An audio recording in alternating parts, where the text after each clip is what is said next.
Hello बच्चों, digi lessons from the house of Navankur में आप सभी का स्वागत है।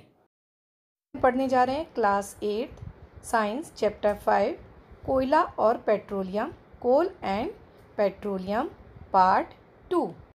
प्रश्न 1, सीएनजी और एलपीजी का ईंधन के रूप में उपयोग करने के क्या लाभ हैं?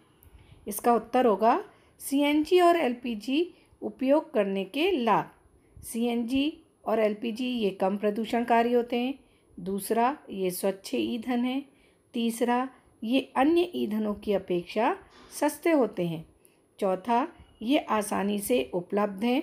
और पांचवा, इन्हें घरों और कारखानों में सीधा जलाया जा सकता है, जहां इनकी आपूर्ति पाइपों के द्वारा की जा सकती है। प्रश्न 2, पेट्रोलियम का कौन सा उत्पाद सड़क निर्माण हेतु उपयोग में लाया जाता है? इसका उत्तर होगा सड़क निर्माण हेतु पेट्रोलियम उत्पाद बिटुमेन उपयोग में लाया जाता है। प्रश्न 3, वर्णन कीजिए मृत वनस्पति से कोयला किस प्रकार बनता है? यह प्रक्रम क्या कहलाता है? उत्तर होगा कोयला हमें जमीन के अंदर से प्राप्त होता है। बाढ़ जैसे प्राकृतिक प्रक्रमों के कारण वन मृदा के नीचे दब जाते हैं। इनके ऊपर मृदा जम जाने के कारण ये संपीड़ित हो जाते हैं। जैसे जैसे ये गहरे होते जाते हैं, उनका ताप भी बढ़ता जाता है। उच्च ताप व दाब के कारण पृथ्वी के अंदर मृत पेड़ पौधे धीरे धीरे कोयले में परिवर्तित हो जाते हैं। कोयले में मुख्य रूप से कार्बन होता है। यह प्रक्रम कार्बनीकरण कहलाता है। प्रश्न 4, रिक्त स्थानों की पूर्ति कीजिए। पहला, कोयला तथा पेट्रोलियम जीवाश्म ईंधन है। दूसरा, पेट्रोलियम के विभिन्न संघटकों को पृथक करने का प्रक्रम परिष्करण कहलाता है। तीसरा, वाहनों के लिए सबसे कम प्रदूषक ईंधन सीएनजी है। प्रश्न 5, निम्नलिखित कथनों के सामने सत्य या असत्य लिखिए। जीवाश्म ईंधन प्रयोगशाला में बनाए जा सकते हैं। असत्य। दूसरा, पेट्रोल की अपेक्षा सीएनजी अधिक प्रदूषक ईंधन है। असत्य। तीसरा, कोक कार्बन का लगभग शुद्ध रूप है। सत्य होगा। चौथा, कोलतार विभिन्न पदार्थों का मिश्रण है। सत्य। पांचवा, मिट्टी का तेल एक जीवाश्म ईंधन नहीं है। असत्य होगा।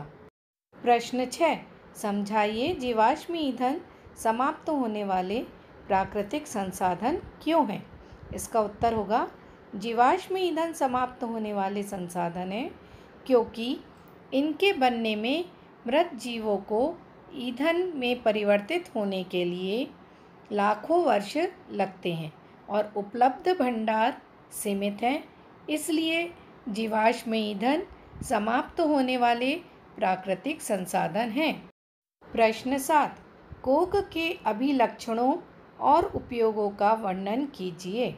उत्तर, कोक के अभिलक्षण। कोक एक कठोर, सरंध्र और काला पदार्थ है।